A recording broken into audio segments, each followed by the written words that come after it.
Hello everyone, how are you? আজকে এমন একটি জিনিস আমরা শিখব। এর আগে আপনারা অনেক আমার ভিডিও দেখেছেন। আজকে ভিডিওটা কথা দিচ্ছি, যদি না টেনে দেখতে থাকেন তাহলে ভিডিওটা আজকে কখনোই আপনাদের বোরিং করবে না। আজকে আমি যা শিখেছি সেটাই আপনাদের আজকে শিখাবো। কি শিখেছি আমি? আমাদের বয়স যখন 20 বছর প্লাস হয়, অর্থাৎ 20 বছর থেকে 30 বছরের মধ্যে হয়, তখন আমরা কিন্তু সব পুরুষরাই সংসারী হয়ে উঠি এবং মেয়েরাও সংসারী হয়ে ওঠে। এখানে আমার একটা শিক্ষণীয় বা শিখানোর একটা পজিটিভ সাইড আছে। সেটা কি? আজকে আমি যেটা শিখাবো সেটা হচ্ছে যে এই যে সাংসারিক জীবনে আমাদের কিছু কথা আমাদের জানা দরকার। এই কথাগুলোই আজকে আমি আপনাদের শেখাবো, আমি যেটা শিখেছি বাস্তবতা থেকে।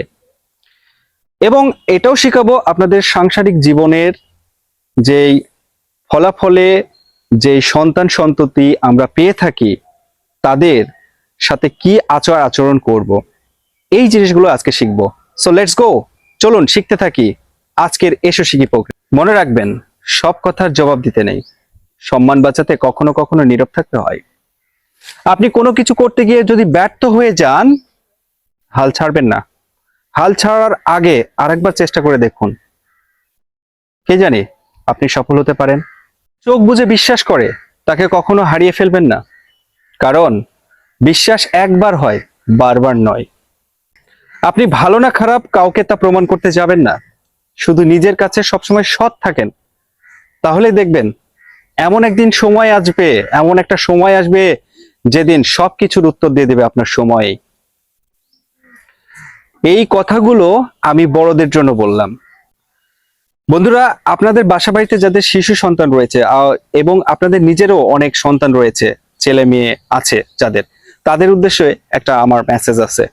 শিশুকে কখনোই কোনো কিছু ভুল শেখাবেন না, লোভ দেখাবেন না কোনো কিছুর, বরং তাকে পুরস্কার দিবেন। শিশুকে কখনোই বেয়াদব বলবেন না, প্রক্ষান্তরে তাকে আদব শেখাবেন। তাহলে কি হবে?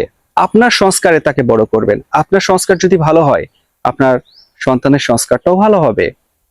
এরপরে আরেকটা সবচাইতে বেশি ইম্পর্টেন্ট যেটা আপনাদের মনে রাখতে হবে, অবহেলা করবেন না, তাদের প্রতি গুরুত্ব দেবেন, যতটা সম্ভব তাদের প্রতি সময় দেবেন। দেখবেন আপনাকে ভালোবেসে তারা বুকে টেনে নেবে। ভয় দেখাবেন না, বরং সাহস দেবেন।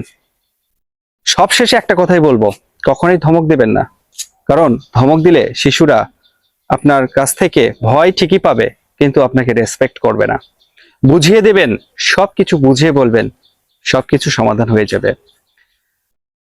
তো বন্ধুরা, আমার এই উপদেশগুলো, আমার তৈরি করা এই কন্টেন্টটা যদি আপনাদের মনে কোনোভাবে ভালোবাসার জায়গা করে নেয়, তাহলে ডেফিনেটলি লাইক কমেন্ট শেয়ার করে আমার পাশে থাকবেন।